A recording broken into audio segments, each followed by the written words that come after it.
Hello, everyone, and welcome to this video on Jim Crockett Promotions right here on Pro Wrestling Inside and Out.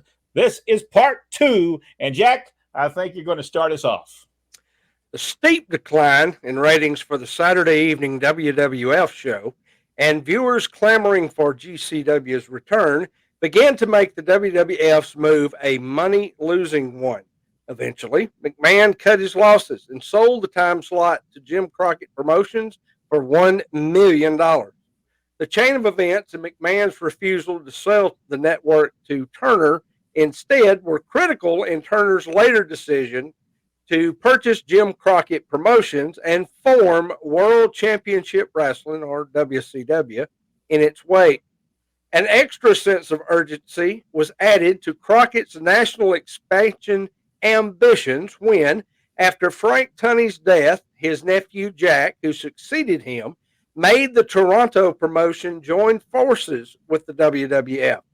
Crockett would now have to either find other willing partner promoters or buy them out if he wanted to run shows outside the Mid-Atlantic territory. This period also marked Crockett's first attempt to create a national promotion. Crockett and other wrestling companies needed this opportunity after the WWF buyout of the Toronto territory occurred, as well as after the WWE program The War to Settle the Score aired on MTV to high ratings. Together with the Minneapolis-based American Wrestling Association, or AWA, Championship Wrestling from Georgia, and Memphis-based Jarrett Promotions, JCP created Pro Wrestling USA. However, the organization fell apart in 1986.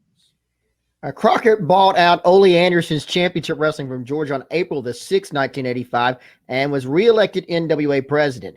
This would help counter the WWF after it became America's dominant wrestling business in the wake of the first WrestleMania. Crockett then purchased both Saturday evening TBS time slots for Vince McMahon, thus making Crockett the outright owner of World Championship Wrestling. Crockett filled the time slot with 2 hours of original programming filmed at Ted Turner's Atlanta studios. The programming aired under World Championship Wrestling banner, which had adopted by Georgia Championship Wrestling before its demise.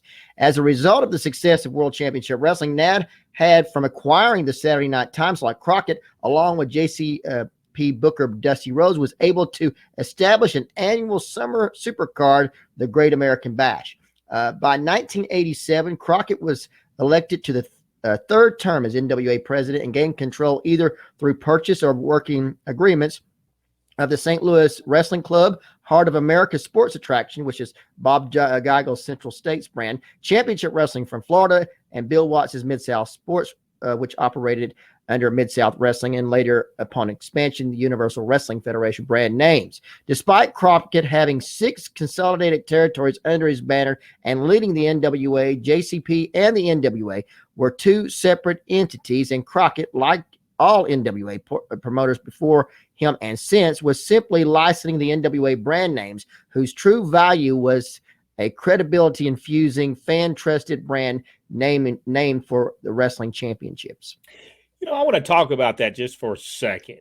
I don't know that it was a good idea, Jim Crockett, to buy all them territories. No. I think it was unnecessary. I think he did it out of respect, possibly. But as far as he could have just waited until they went out of business because they were on their way. Yeah, I just think that it was part of his downfall, because now he owed all them promoters all that money, and I mean, I don't know if that was a smart move. Despite the fact that during his reign, Crockett had an ironclad grip on NWA World Heavyweight Championship by this point, Jim Crockett Promotions' top contracted performer, Ric Flair, was locked in as the champion, even though he was obligated to perform title defense matches in each territory against his own chosen star and challenger. Any title changes occurred between other performers, also on contract, Crockett, Dusty Rhodes, Ron Garvin, etc. Crockett's rapid expansion had significantly financial consequences for Jim Crockett Promotions. Jim Crockett Promotions expanded operations, and by December had bought out upstart rival the UWF. Crockett even moved many of his administration employees from the Charlotte base to Watt's former headquarters in Dallas. Jim Crockett Jr. and Dusty Rhodes personally manned the Dallas office, leaving David Crockett in charge of the Charlotte branch.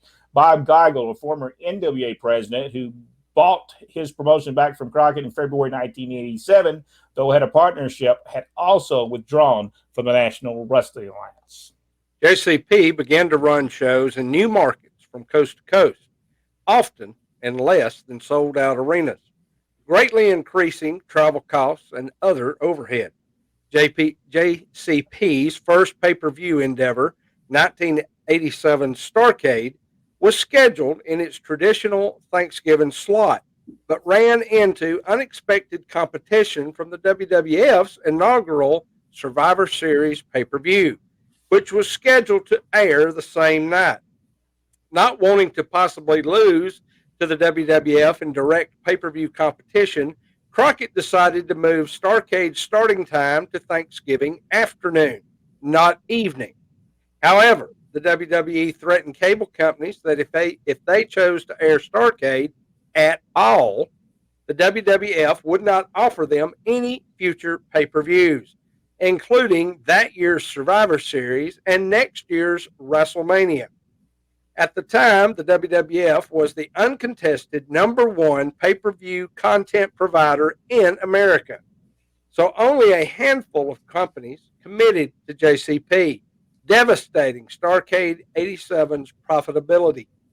A similar incident occurred in January of 1988 when the WWF scheduled the first Royal Rumble special on the USA Network, in other words, basic cable, to air directly against JCP's Bunkhouse Stampede, which was on pay-per-view. Once again, the WWF had succeeded in cutting into the buy rate of a JCP pay-per-view show. As a result, Crockett aired Clash of the Champions 1, featuring a pay-per-view quality card on free TV, or basic cable, March 27, 1988 on TBS in an attempt to draw viewers away from that year's WrestleMania, which took place the same night. This was one of the few tactics to actually work for JCP in its war with the WWF, as WrestleMania's buy rate was much lower than the prior year's Survivor Series had been. However, Clash of the Champions was now the only thing Crockett could use to keep the NWA alive, though it was not even as highly watched as the WWF's Saturday night's main event. On the verge of bankruptcy, Crockett sold Jim Crockett Promotions to Ted Turner in November 1988. The promotion was renamed Universal Wrestling Corporation soon after it was renamed again to World Championship Wrestling, WCW.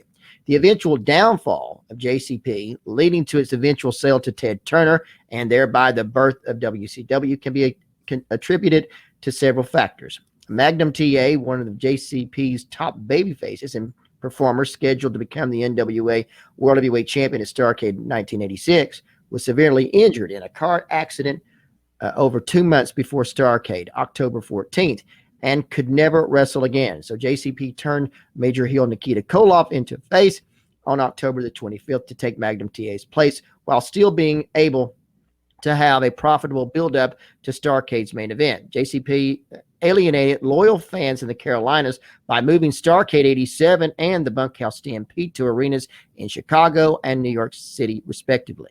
JCP had no real history and market presence in either of those non-Southern metro markets, and its ability to draw sellout crowds for arena shows in the Southeast eventually suffered, some local fans vindictively withheld their support. That was a bad decision, wasn't it? That was the same mistake Georgia Championship Wrestling made, and the people of Georgia turned their backs on them, and I don't blame them. If you look up "too big for your britches," this is the example that the dictionary gives. Exactly. It just made no sense to do what they did. They should have kept those shows in the South where they became popular. When you have traditions, never break your traditions. Starrcade should have always been in Greensboro, not even in Atlanta at the Omni. It should have always been in Greensboro. Made no sense. Booking decisions also factored into the promotion's downfall. Jim Crockett Promotions flushed away a potential profit angle following the acquisition of Bill Watts' UWF by burying the UWF's talent. Instead of portraying them as competition for Jim Crockett Promotion wrestlers, UWF wrestlers and championships considered second rate compared to the NWA talent. Meanwhile, mid-carder Ron Garvin beat champion Ric Flair for the NWA World title. Although Garvin was booked to be a bayface, many fans did not find Garvin credible enough to be a serious threat to Flair. I don't know about that. What do y'all think about that? I think he was credible. Yes, I think he was too. And I think he was, if people go back and watch that, people went nuts when he won the title. Yeah, I think he was poorly booked from the win on, but no, he was legitimate. He was credible. Don't you agree? Garvin could have been great, but we always have to remember Ric Flair was at the time the man, and it didn't make any difference. The belt was always going back to him. At a certain point, you had to move on. Flair didn't need the title anymore to draw. Right. Just like Hulk Hogan didn't need the title anymore to draw. So that's where he was at. The title should have been left on Garvin or someone else to get them have a chance to get over, because Flair didn't need it anymore. Jim Crockett Promotions apparently neglected to monitor its own lavish spending as well. Crockett flew himself and his top performers around an expensive private jet. In addition to the expense of Crockett's personal jet, there were other extravagant purchases, such as limousines provided for various wrestlers and regular business parties held by officials through Jim Crockett Promotions' regional office. In addition, the large amount of capital needed to take a wrestling federation on a national tour and Crockett's aggressive territory acquisition has seriously drained Jim Crockett Promotions' money. In purchasing the UWF, JCP also took responsibility for UWF's large debt from TV contracts and etc. My question here is that if you're going to buy territories, would you not have maintained those territories? You're making an investment, say in Mid-South. So wouldn't you have had a organization? You had the talent. Wouldn't you have had an organization bringing in more revenue from there? And then you would just add another show per night. Same thing with Georgia. Same thing with Florida. Same thing with up in the. Well, especially if you're moving your corporate office to Dallas, Texas. Sure. I mean, you're just going right next door to run shows. My question is, why were they in Dallas, Texas? And and another question, I'm not sure if anybody knows the answer, but how was the Von Erichs not included in that? Because as far as as far as I remember, Von Erichs had great ratings all over the country with their product. Not by this time. I don't understand why Bill Watts moved his offices to Dallas, Texas. That makes no sense either. What happened between the? Well, I think that was because he was Von Erich. Yeah, he was going to expand UWF. That and he was thinking way ahead of game on that of wanting to be in a bigger city, to have the office at where he could operate out of. Now, in theory, I guess that was okay, but in practicality, the fact that it tanked didn't help matters. and part of that was Ken Mantell. Ken Mantell was, I think, an intricate part of that move to Dallas, because Ken Mantell, from what interviews that I saw with Kevin Von Erich, Ken Mantell wanted to go national against everybody, and Fritz said no. However, when the opportunity for the other promoters to say, okay, Fritz, honored our agreements, we're not going to honor with him, we're going to jump in. And I just can't fathom why that was. No. Compounding the issues that came with expansion was a lack of investing in the kind of marketing needed to make it successful. As mentioned, major cards such as Starrcade and the Bunkhouse Stampede did not draw as well when moved out of JCP's traditional territory. According to Dusty Rhodes, JCP failed to gain the national name recognition that McMahon achieved with the World Wrestling Federation.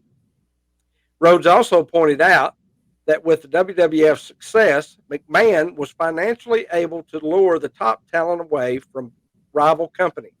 Because of this, JCP offered many of its stars lucrative contracts, paying them beyond their actual value to prevent them from leaving the company. Another factor was the fans' exasperation with the dusty finish, a type of screwjob finish named after Rhodes, who did not actually invent the concept, but used it frequently for matches at regular house shows, pay-per-view, and major cards alike. Due to the heavy overuse of this end-of-match sequence, many JCP fans started to expect the swerve at any moment. Whenever a popular wrestler, usually a babyface, appeared to win a title match and was about to be awarded the championship belt or any similar situation, only to have the win overturned due to a technicality. As a result, attendance at live shows began to fall, even at venues where JCP had traditionally drawn well or extremely well. By 1988, JCP was on the verge of bankruptcy. In November of 1988, Turner Broadcasting Systems purchased the majority interest of JCP for $9 million. The Crockett family retained a majority interest with Jim Crockett Jr. becoming a consultant. Turner Broadcasting System ultimately rebranded the promotion World Championship Wrestling. I just don't get the things that they did, because the things that they're talking about, Dusty Rhodes and the way that he would do is he did overdo that way too many times. The worst for me, the worst thing was the continually shoving the Four Horsemen down the throats of the fans. It was time to see someone new. It was time for Flair not to be on the main event not anymore, but just not to be the world champion. It was time for an investment to a new person, to a new wrestler, to try to get them over. However, if you have Flair that dominates the top spot, unwilling to at least get someone else over to be the next star, it becomes stale. Four Horsemen was stale. Any edition of it becomes stale.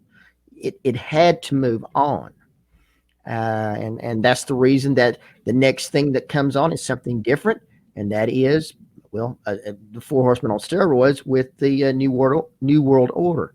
Yep. So it was people wanting to see something different, and what we read was absolutely right. He alienated his fans in his main territory tremendously after they had stuck with him and really made his family millionaires. He turned on them. He turned on them. Talk about me turning on people. He turned on those people. Georgia Championship Wrestling turned on theirs. Mid-South, yep. Bill Watts turned on his people as well. Continental Southeastern Championship Wrestling turned on those people. Yes. Dothan, Alabama was the market. And all at once they go to Knoxville and forget that Dothan even existed. Exactly right. It's all happening. That the talent situation that was described is the same exact thing that happened to Continental, World Class, and eventually gets Jarrett Promotions as well. Well, Jarrett could be the same thing. Let's remember, he goes to Dallas, Texas, and tries to run it as well. Why is everybody's name UWF, WWE, AEW?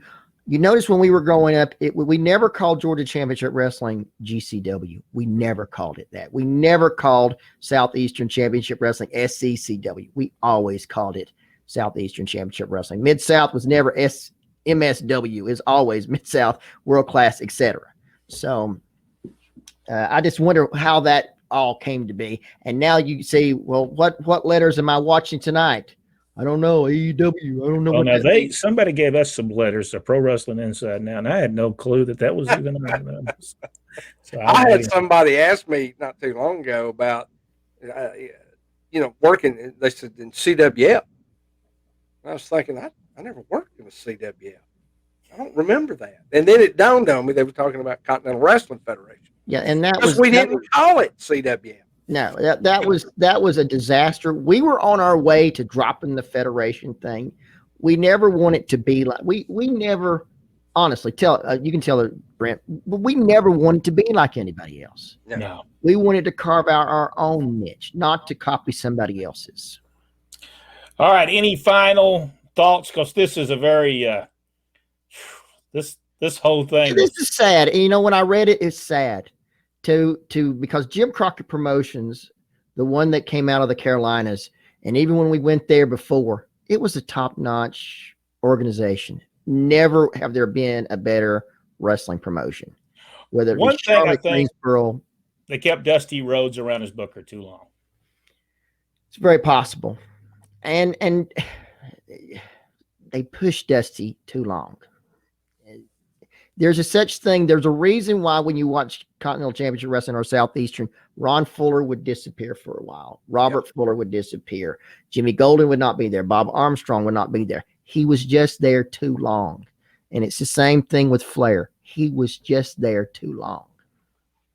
And I think they could have got rid of Dusty, not really got rid of him, but let him sit out for 6 months, let him come back. He would have done good, gave the booking to Kevin Sullivan or someone like that and then let Dusty come back after he's took, I think.